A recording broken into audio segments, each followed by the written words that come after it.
Here, this will serve as a good spot to cross over. Arlecchino, hold up a second. Since you brought us all this way, would you mind telling us what you've got planned? We still haven't got the slightest idea what's going on here. And if even Khaenriah doesn't know where the iridescent moon's marrow is, how do you? Simple. Because I am an inheritor of the royal bloodline of the Crimson Moon, and one of the last surviving embers of the Two Worlds' flames. Huh? Are you serious? Isn't you're a descendant of that Crimson Moon Dynasty we were just talking about? The one from ancient Khaenriah? Your surprise is understandable. I was also taken aback when I first learned of it. But the more I thought about it, the more I realized the signs had been there all along. When I was young, I discovered I could wield a very special kind of fire. It coursed like blood through my veins and smoldered away inside my nerves. What's more, whenever I experienced strong bursts of emotion or drew too deeply on this power, it was like some kind of presence within the fire would begin to gnaw away at me, consuming me from the inside out. Exactly. That is why my hands are like this too. At first, I saw it only as a curse, but once I became a harbinger, the jester apprised me of the truth. Together with my own investigations over the past few years, there are several things that I have gradually come to understand. For instance, take the so-called Crimson Moon. In truth, it is nothing more than the shattered remnants of the iridescent moon, fused with the abyss to prolong its lifespan.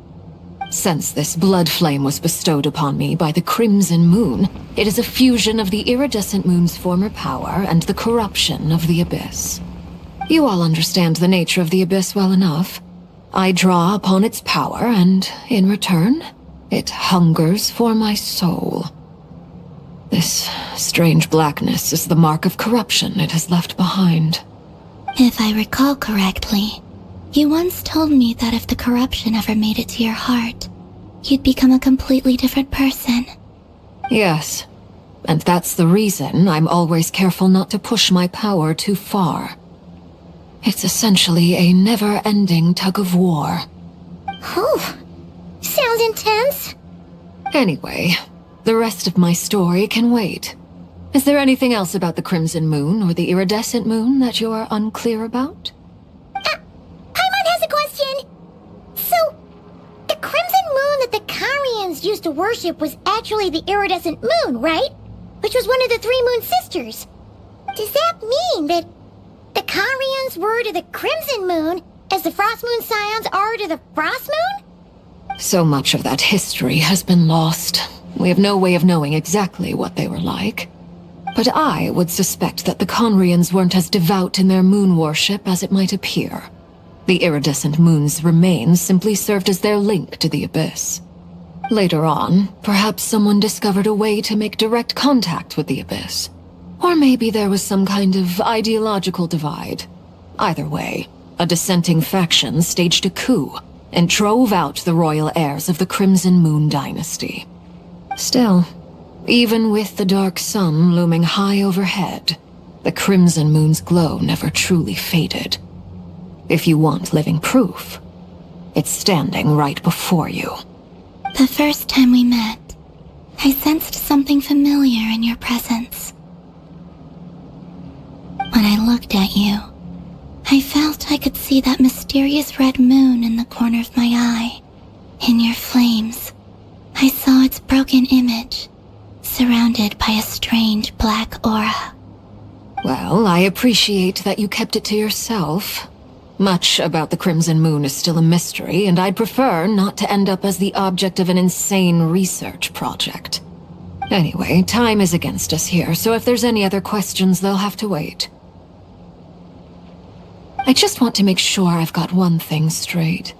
In her letter, Sandrone mentioned that since you are unable to contain the iridescent moon's marrow yourself, you intend to leave it in my custody. Correct? That's right.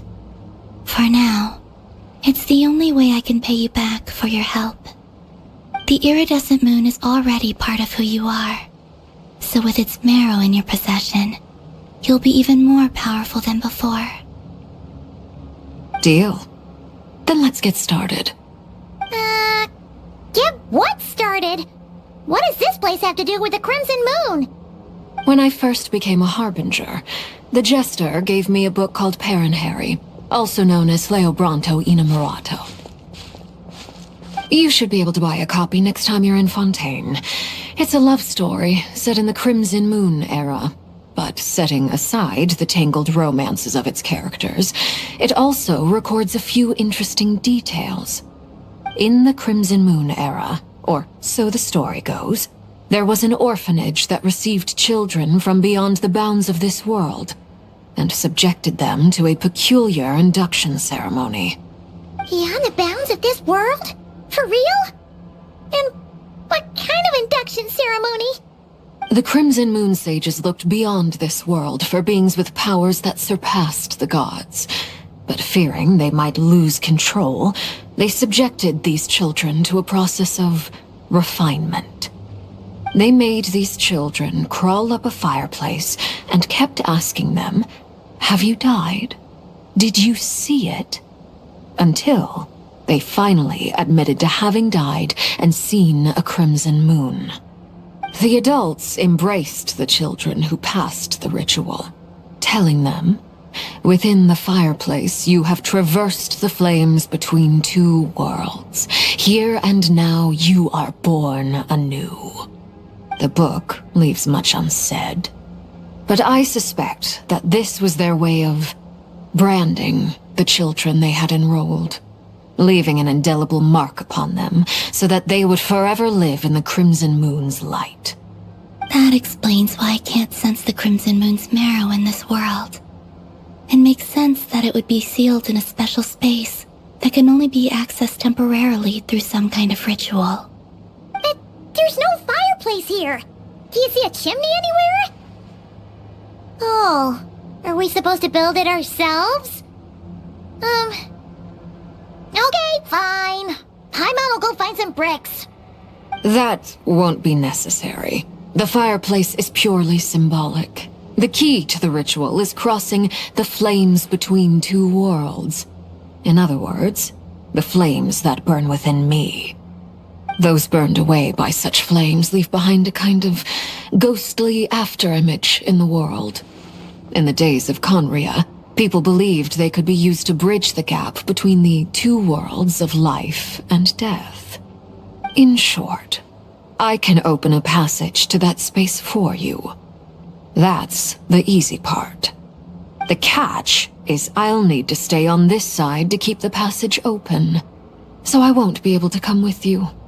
Once you're inside, you'll have to find your own way. Very well. Then I'll open it up. Traveler, spare me a little more moonlight if you would. I may need it.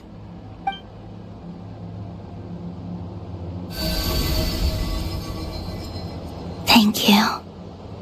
I feel like I've recovered some of my strength now. It should be enough to move us across short distances and confront whatever dangers might await.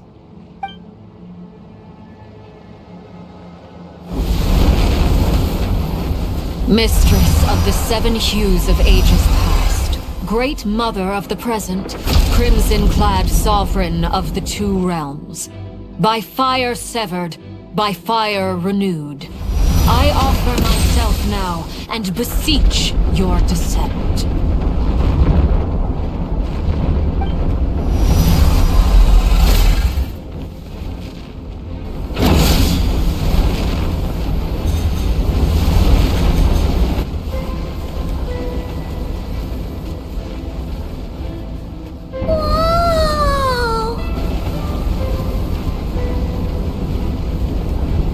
One word of advice.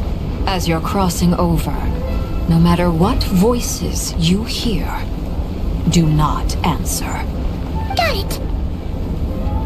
I sense a sinister gloom inside, but also the familiar light of the moon. I feel that I am about to meet an old friend who has changed beyond all recognition. All right, let's go.